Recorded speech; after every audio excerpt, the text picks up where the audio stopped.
Hi, today I'll be commenting on an article in America, the Jesuit Review, and it's called Is It Wrong to Bring Children into a Broken World? The Theological Case Against the Growing Anti-Natalist Movement.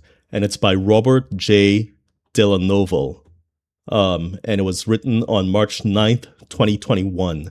I know some of these articles I read from, they're very old, but I mean, anti-natalist thought hasn't changed so much, and Christian Catholic thought hasn't changed so much, so we're not missing out on years of additions or reviews or anything like that. They're all pretty much the same since a few years ago.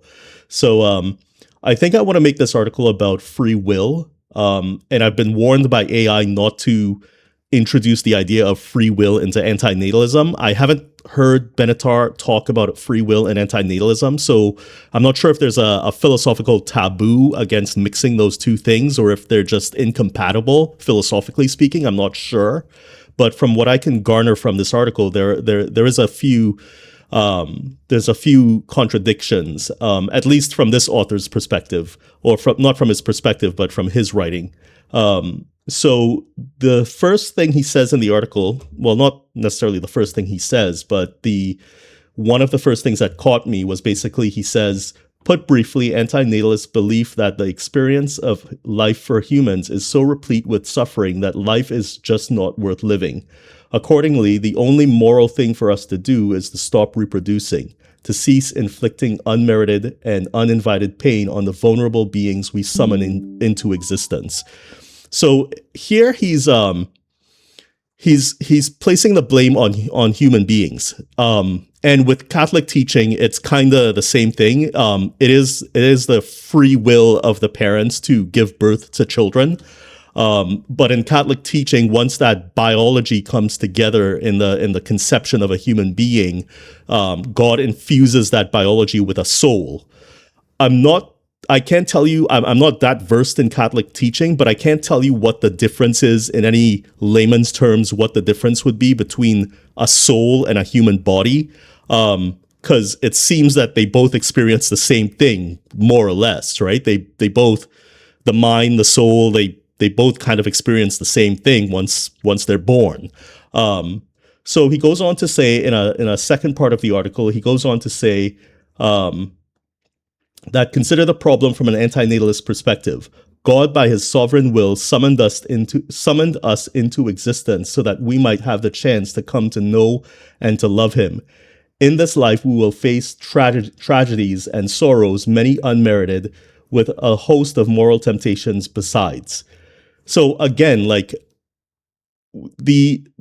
he talks about human dignity and being born into the world. And in this instance, he's saying that God summons us into existence, which is kind of a bit of a contradiction. I mean, you could forgive him a little bit because he's not delving deep into Catholic teaching, but I mean, he is making a kind of contradiction, right? He's saying, no, it's God that summons us into existence, right?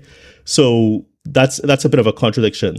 And he goes on to say that Catholics would do well to understand this new movement, for anti-natalism questions the very foundation of Catholic social teaching, the infinite dignity and worth of human life.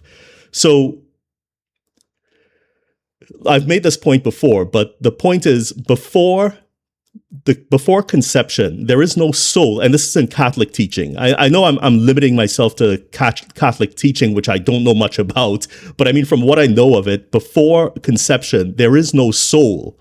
There is no biology. Before conception, there's no biology, there's no soul, there's nothing. So you're not robbing anybody or anything of human dignity.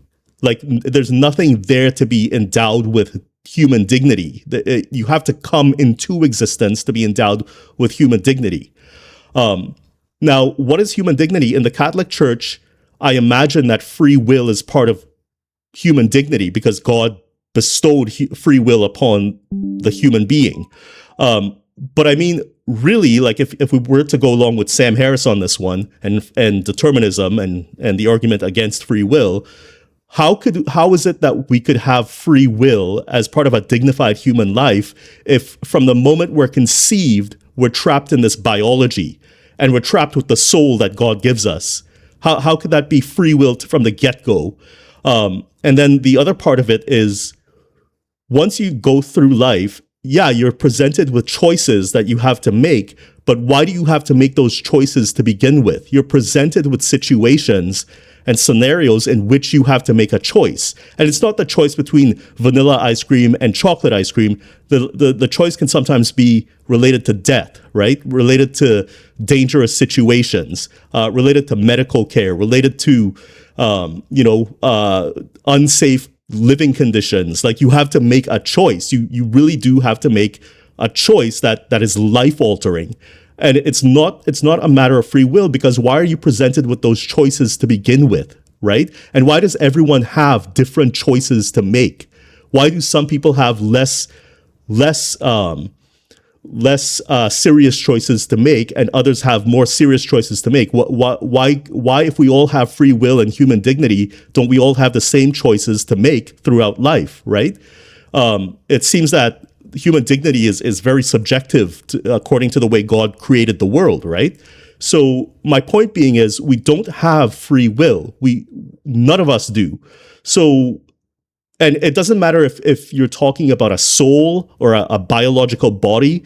We go through these experiences without choosing which choices we have to make throughout life. And every choice, according to existentialism, every choice is a choice you have to make. And if you didn't make a choice, you would have to live with the knowledge and with the consequences of not making a choice. So you have to make choices. There is no free will in this mix, right? So that's all I want to say.